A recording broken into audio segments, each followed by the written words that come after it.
breakthrough made in Victorian times.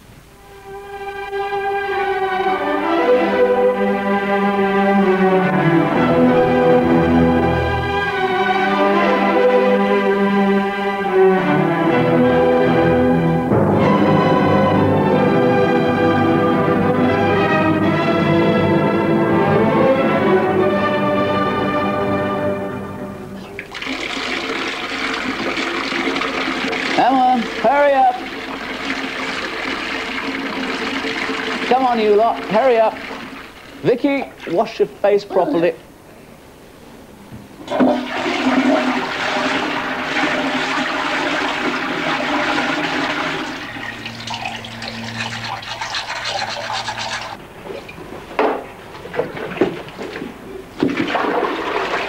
Is not the drainage the most important operation for the protection of the health of the population? That was the earnest cry of a man called Edwin Chadwick, who was still alive less than 100 years ago, and who literally bullied the British government into making the laws that protect us today against disease and dirt and pollution. He was a big, brilliant, angry man, and he was called the prophet of public health. He fought, and in the 19th century he had to fight very hard for proper drains and pure drinking water. He fought for loos and baths and for better housing for everyone, not just for those who could afford it. And he insisted on new laws to enforce the public care of health and hygiene throughout the country. Now, most of you know from watching Blue Peter that these days great efforts are being made throughout the world to improve supplies of clean water to the developing countries of the Third World. In fact, you may remember an appeal I made on Blue Peter when they launched their Operation Pipeline.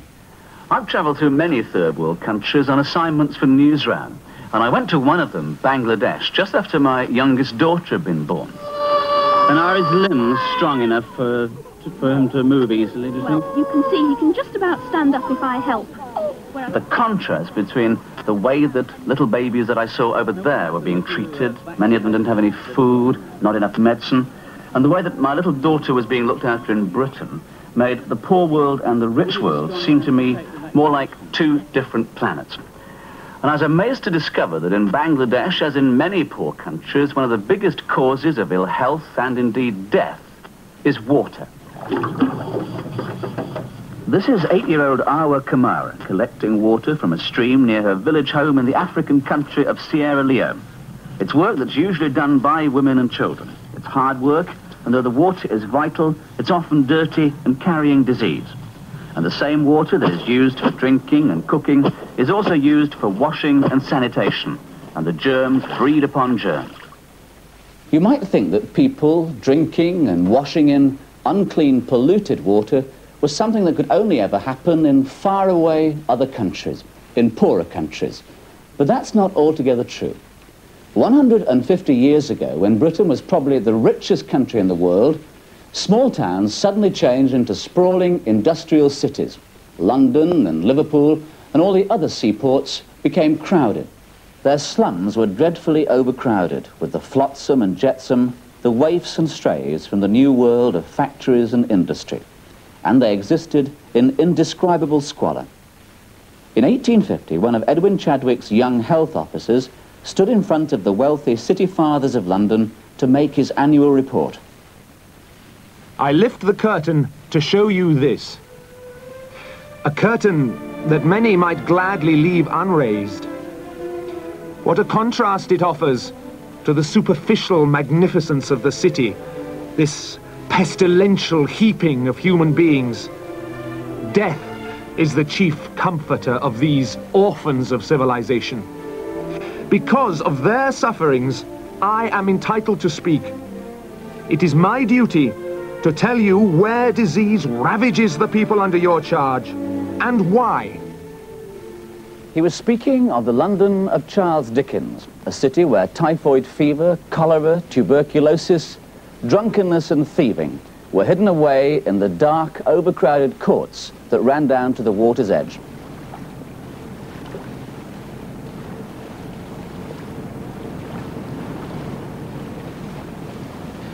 The poor of London, like the poor of many other great ports in this country, were the first to suffer from the outbreaks of cholera that were brought to Europe by the same ships that brought the riches of the Indian Empire back to Britain.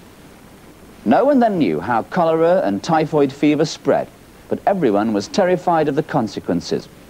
It was thought that disease came from bad smells and was connected somehow with poverty. And certainly it was the poor in their thousands who died from it. But one man, Edwin Chadwick, whose life's work had been the study of poverty, wanted something done. With a small group of followers, he argued, fought, and shocked the British government into taking action to cure the environmental evils of London, its smells, its dirt, its disease. There are no statues of Chadwick in London, no monuments. Today, he almost seems like a forgotten man. But through his work, he probably saved more lives than all the doctors put together. His monument lies underground in an efficient drainage system that was copied by cities all over the country, indeed, all over the world.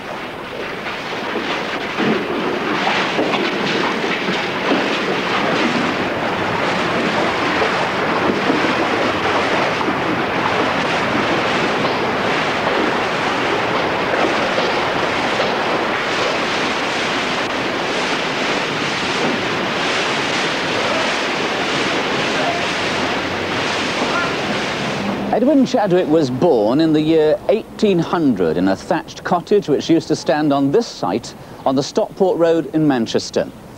In those days, the land all around here was still countryside. Indeed, Edwin's grandfather owned most of it, and he could have made a fortune for the family by selling it off to build factories. But he was a very religious man, and he was much more interested in starting Sunday schools than in making fortunes.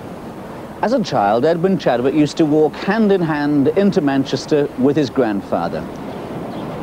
Edwin remembered his grandfather lovingly, as he remembered his mother, who used to keep their small cottage in strict, simple cleanliness. But when he was 10 years old, Edwin's mother died, and his happy childhood was over. He moved to London, where his father got work as a journalist. It was the end of his schooling. They were poor and stayed with relations. Within a few years, his father married again and moved away. Edwin, aged 14, was left alone, living in digs and apprenticed to an attorney in the back streets of the worst part of London. He discovered at first hand the corruption and the crime that crowded the old streets. He must have had a lonely and difficult time. He earned extra money writing for newspapers as a penny a liner, and it was one of his newspaper articles about the prevention of crime that was to change his life.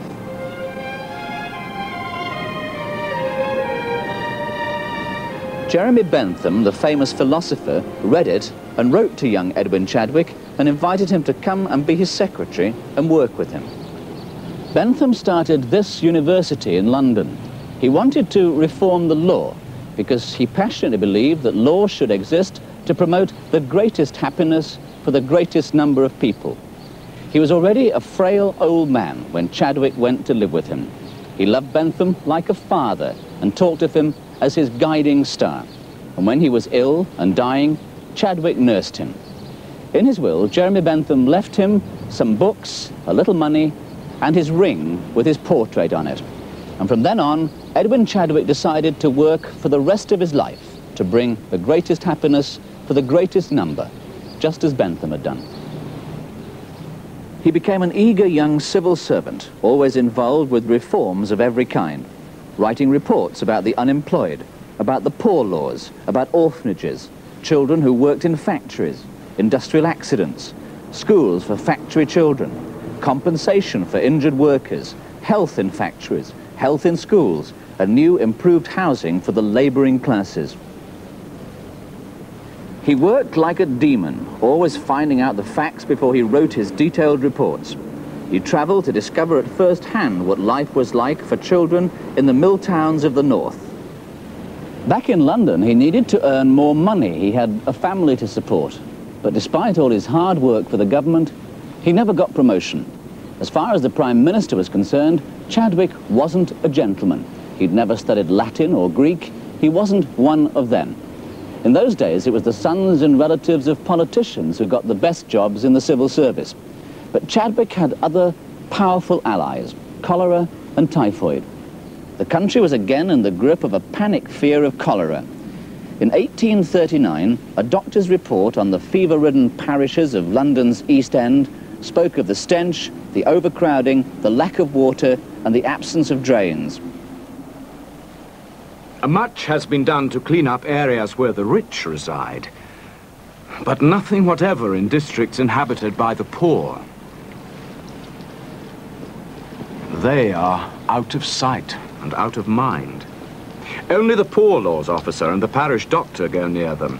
And during the last year, in several parishes, both these men died of the fever caught while visiting.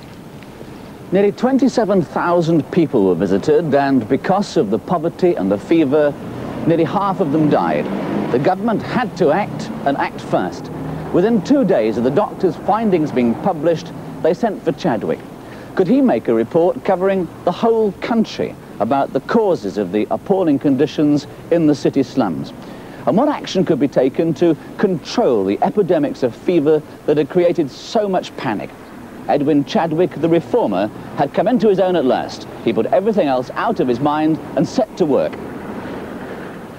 He needed facts for his report, and when a new central registry of births, marriages and deaths was being set up in London, he asked for the age of death and the medical causes to be added to the register, and the statistics were horrendous.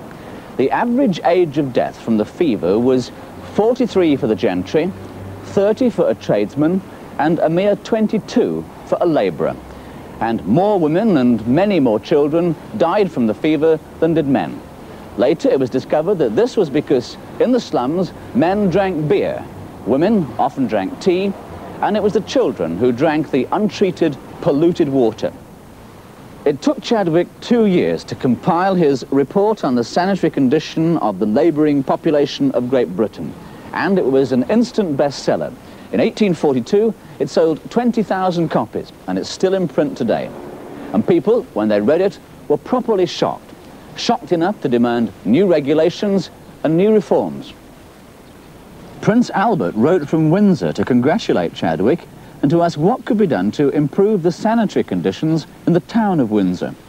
And between them, they made plans for new model cottages for all the workers on the royal estates. As a reformer, Edwin Chadwick made many enemies, both inside and outside the government. And as the full cost of any public health law became clear, well, the press, the factory owners, and his fellow civil servants openly mocked and scorned him. But behind the scenes, Prince Albert was on his side. It took another outbreak of cholera to stir people into action. The death toll mounted until 2,000 people a week were dying in London alone. An emergency board of health was set up with Chadwick in charge. And for 6 years, they worked non-stop to clear away the worst of the slums. Open drains were banned. New sewers were built and regularly flushed with water. Drinking water supplies were filtered, and reservoirs were built outside the city. Sewers had to be kept in repair, and at a safe distance from drinking water pipes. It had been discovered that the germs of cholera and typhoid could only too easily infect water, so drinking water supplies could only be taken from the river upstream, well away from where the London sewers polluted the river water. Each district was to have a full-time sanitary officer to ensure the laws were properly carried out. And Chadwick's own Board of Health would be in overall control. But as soon as the new laws began to take effect and cholera came under control, people began to murmur against Chadwick and his very strict laws. So the Board of Health was wound up and Chadwick was pensioned off. He was 54, too young to retire. He was being pensioned off, he said, to leave dirt and disease alone. Anyway, the press was delighted and Parliament was equally pleased. Mr. Chadwick has been deposed, and we prefer to take our chance with cholera than to be bullied into health. England wants to be clean, but not to be cleaned by Mr. Chadwick. But dirt and disease would not be left alone for long. London's river, where it passes the Houses of Parliament, is tidal, and at low tide you can see the muddy shoreline. In 1858, 2 years after Chadwick was dismissed, the summer was unusually hot, and there was a severe drought as well. The river level was very low, and the stench was appalling from the river mud, from the putrid filth, and all the old rubbish that was exposed all along the banks of the Thames. It was a hot day in June when the Queen and Prince Albert left Westminster by boat for an official visit to Brunel's new iron ship, the Great Eastern. And the royal boat stirred up such a foul smell that the Queen was forced to bury her face in a bouquet of flowers that she was carrying. She was not amused. The royal family hurriedly left for the fresh air of Osborne on the Isle of Wight, and London was soon emptied of everyone who could afford to leave.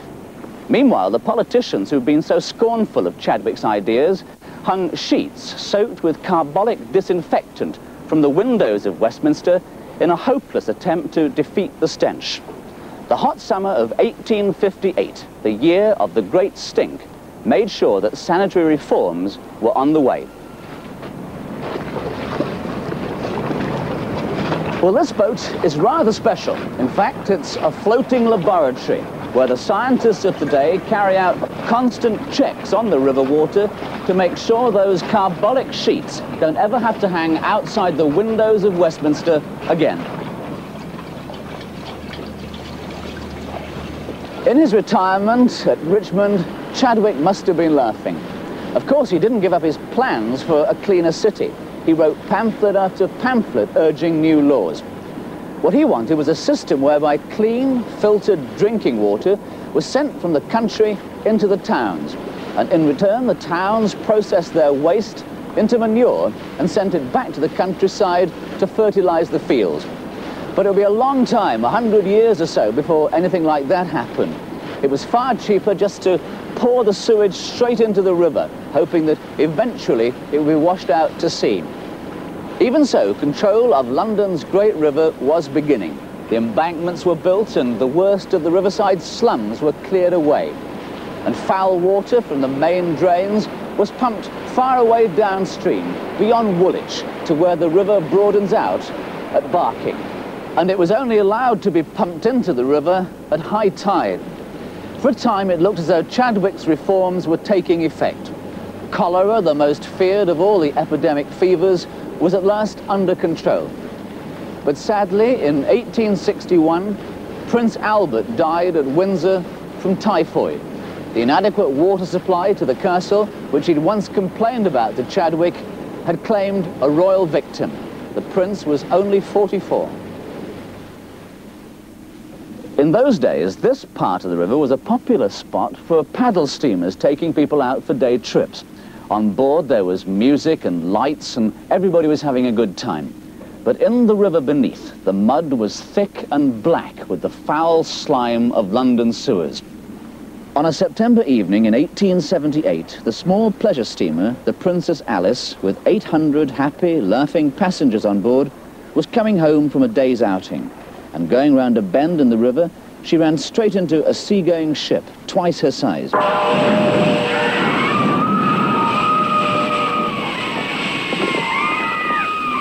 Within minutes, everyone was in the water, struggling for their lives. Despite every effort to save them, 700 people were drowned within a few yards of the shore.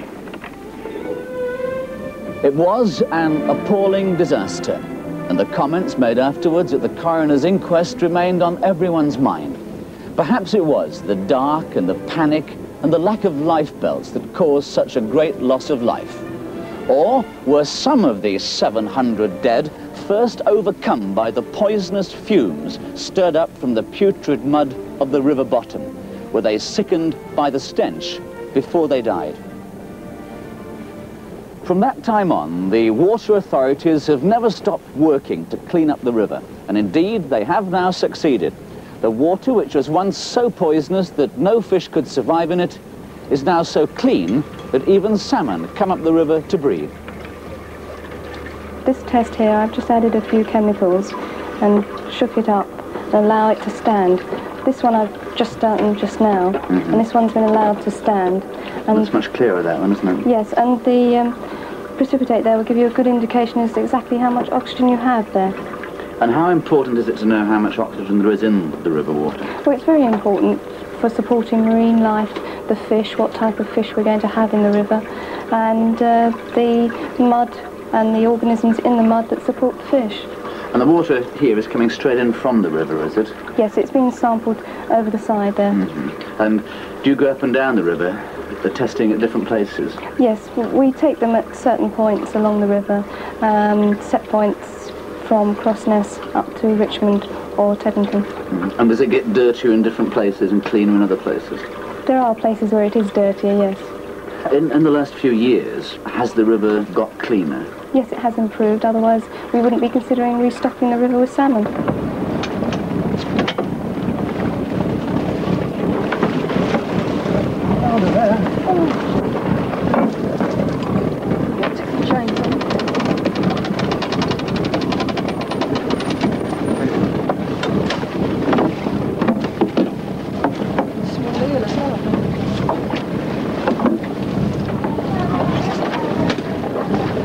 These are all flounder here.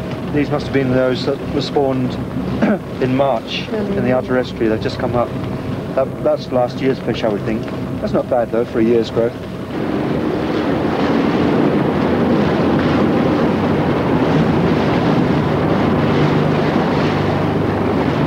At Beckton, near Barking, there's the largest and most sophisticated sewage works in Europe. Here they collect and painstakingly clean up London's wastewater, more than 200 million gallons of it every day.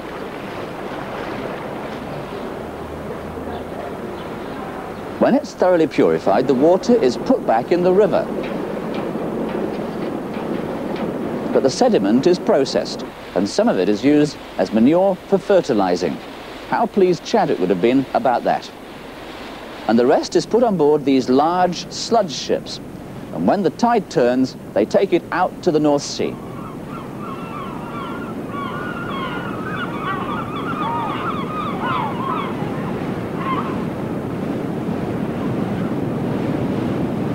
I don't know what Edwin Chadwick thought about the disaster of the Princess Alice, but certainly in his time, he must have grown used to disasters and to unnecessary deaths.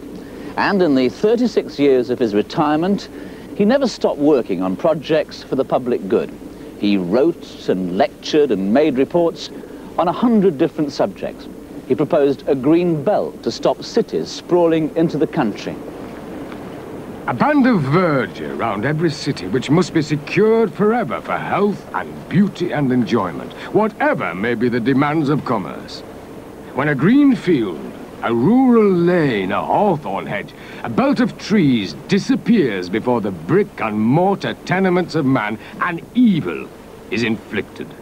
A mischief once committed that is irredeemable.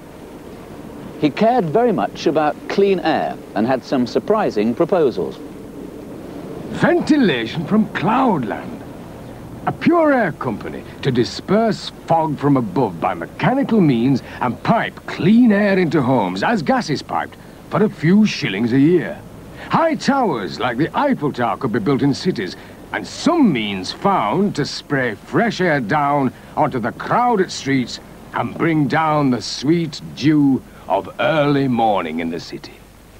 More should be spent on sanitation and less on war.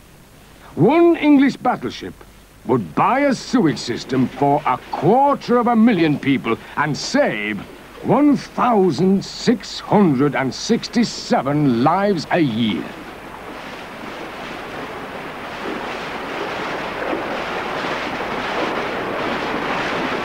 When he died in 1890, Chadwick left £40,000 made from his carefully invested pension to be used to encourage others to carry on his ideas about hygiene and public health. They should be physicians, he said, not to individuals, but to the health of the whole community. To receive a Chadwick Trust Gold Medal has always been a great honor. It was last awarded in 1980 to Colonel R.S. Blewett for his work in Zimbabwe. Just as old Jeremy Bentham had handed on to young Edwin Chadwick his ring and his ideals about public happiness, well, so Chadwick wanted to leave behind him his ideals for the health of nations, for clean streets and clean water and pure air for everyone. Liberty consists in the right to health.